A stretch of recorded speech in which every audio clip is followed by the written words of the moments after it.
this is Nathan from RunDreamAchieve.com. Hope you're all having a great week. Today's topic, we're going to be discussing how to run a marathon in 4 hours, 30 minutes.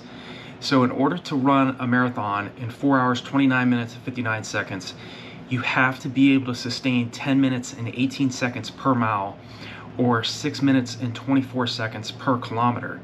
So I know how difficult the marathon is. I know the challenges that go into preparing for a marathon and the time that it takes to succeed in the marathon distance.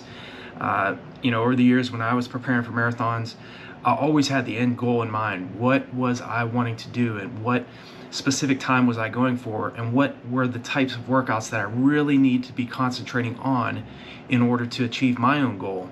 And I know that pace sustainment is a challenge for a lot of athletes, as it was for me. You get into the race where you're on record pace for, say, 32 kilometers in that marathon, and you start falling apart in the last 10 kilometers. It's frustrating because you feel like you have what it takes to succeed at this, and it's just a matter of being able to sustain that pace for just a little bit longer and be more efficient over the entire distance. So I always talk about in all my other videos the importance of not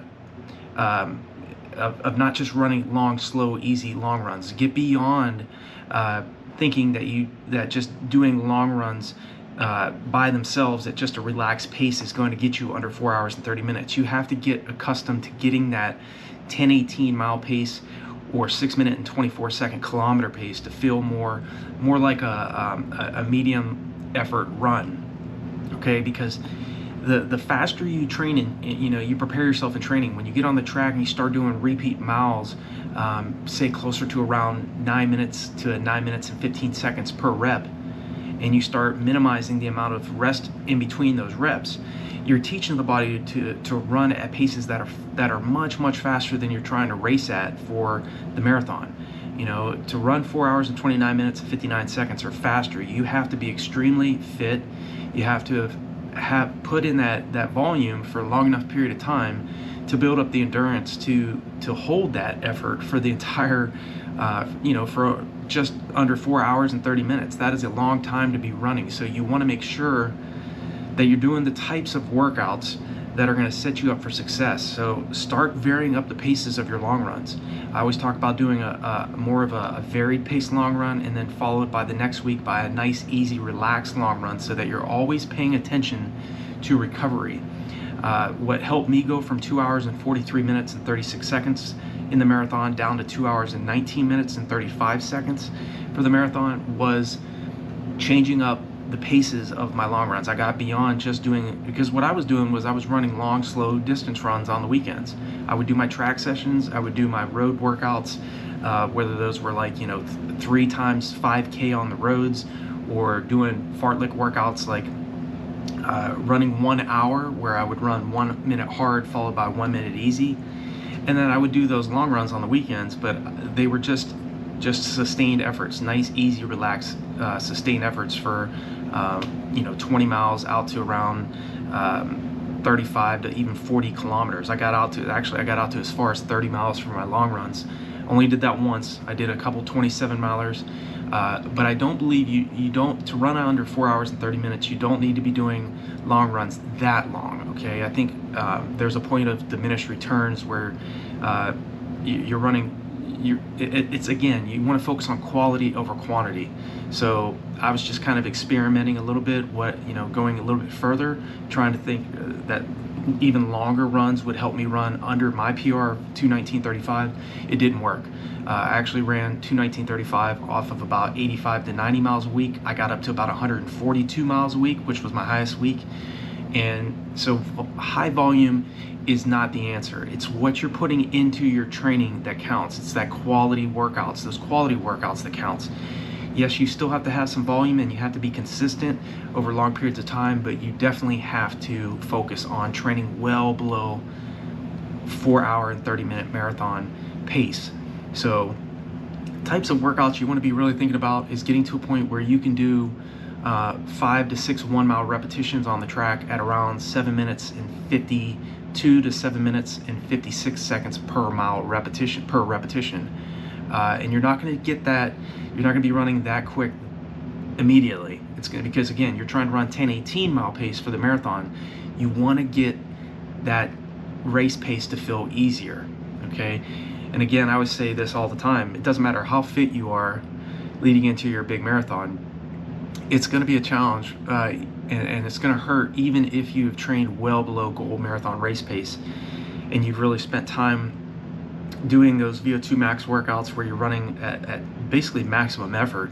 That's why it's so difficult to do 1 mile repetitions, for example, at 750 mile pace or 750 to 8 minute mile pace, with only 2 to 3 minutes recovery between each between each one of those repetitions.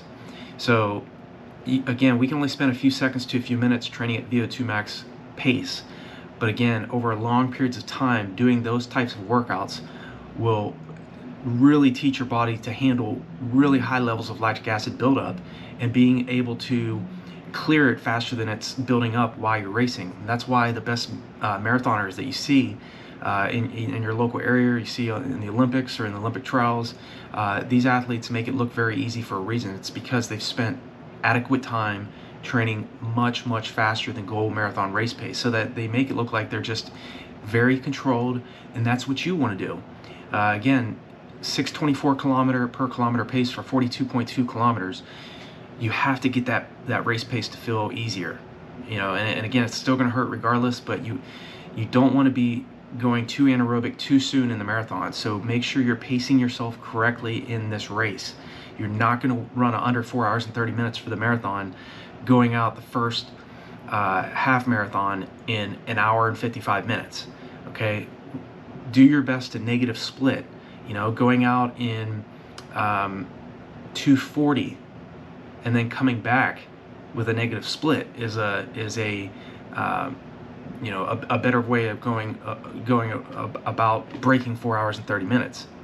So types of workouts you really want to be thinking about. Get to a point where and I all of my training plans and running courses on RunDreamAchieve.com are focused on periodization. Okay, and I do have a running course for athletes that are aiming for 4 hours and 30 minutes. I have training plans that are built for athletes that are trying to break this goal.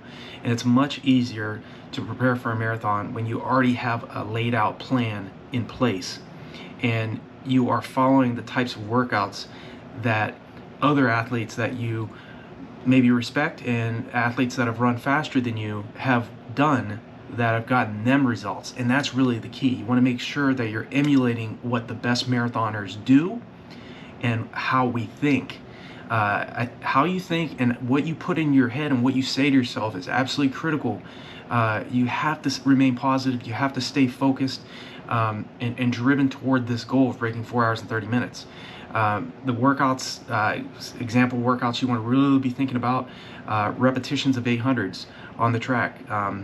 Anywhere from 6 to 12 800s on the track at around when you're very, very fit, around 357 to 358 per rep. When you're not as fit, focus more on around 415 to 420 per rep for the 800s. So again, in periodization, we focus on first getting to the point where you're building up higher levels of lactic acid. You're starting to train the body, and you work toward at a specific intensity for about 3 to 4 weeks. And then as your body adapts to that intensity, then we move to a higher intensity and start dropping the rest periods between each one of those repetitions. So that's very important too, that you don't rush marathon training. Okay, I understand this 100%. I was trying to run under 2 hours and 22 minutes when I was still a 2:43 marathoner, and I didn't really realize how long it was going to take. And I think it's important to pace yourself, be patient with yourself and what you're doing, but don't rush the process. Go back and watch the video I made on process versus the event. It's very important that we respect the process and not trying to rush our fitness, because sometimes you're not ready. You may get into a marathon and be disappointed, but it's really not that you're not capable of doing it. It's just you might need another year or two to get to a point where you can hold that particular pace that you're trying to aim for. And because you're not yet 100% ready to hold that pace, It's not because you don't have what it takes or you don't have the talent or the capability. If you're lacking talent, then you can make up for it in work ethic. You know, there are a lot of athletes that were much more talented than I as well, that could achieve the types of times that I ran pretty much just about every few weeks if they wanted to, whereas it took me several years to get to a point where I could run under 2 hours and 20 minutes for the marathon. So I had to really rely on my work ethic, and as do you. So continue to develop your speed, work on your speed, repetitions of 400s on the track when you're very fit, under two minutes per rep. When I was training for the marathon, I would do anywhere from 12 to 20 400-meter reps on the track at my goal, closer to my 1 mile to 5, or closer to my 3K to 5K race pace on the track. And again, I was focusing first, when I wasn't very fit, on slower repetitions with more rest. And as I got very fit, I would lower the rest in between each one of those reps, and my speed per rep was drastically increased as well. So with periodization, again, you're focusing on intensity, training at a specific intensity for a specific amount of time, and then as your body adapts to that intensity, then you work toward a faster intensity with much less rest. This is what all the best Kenyans that I've trained with over the years, it's the world-class athletes I've trained with that were middle to long distance runners, always focused on periodization. You don't rush the process. So as you lead into your big marathons, as you're preparing to run under 4 hours and 30 minutes, continue to develop that speed. Do one VO2 max workout per week. Extend the amount of time you're spending at your anaerobic threshold, so those tempo runs. Early on, like I said in previous videos, doing a 3 to 4 mile tempo run, or 5 to 7K, around 5 to 7K tempo run, is going to hurt very badly when you're not very fit. But as you get very fit and you start building up your volume and you're building up your endurance, you want to work toward extending that tempo run, because again, you're going to be running your marathon right around anaerobic threshold pace, or slightly above it, just above it. So you want to extend the amount of time you're training at that tempo effort, preferably around, get it out to around 16K, 16 to 20K in distance. That is going to make you extremely strong for the marathon, because again, you're practicing that goal race pace. And when you're doing those VO2 max workouts and running, say repeat Ks when you're not very fit, around 515 to 525 per K, and when you're very fit, around 454 to 505 per K, you're running well below the pace that you're aiming for the marathon. You're not going to run 454 per K for the marathon. Your goal race pace here is 624 per K to run 429.59. So again, be patient with this process. It's a long-term vision you have to have for success, especially in the marathon. It took me several years to run the marathon close to a perfect race. I started running marathons in 2002.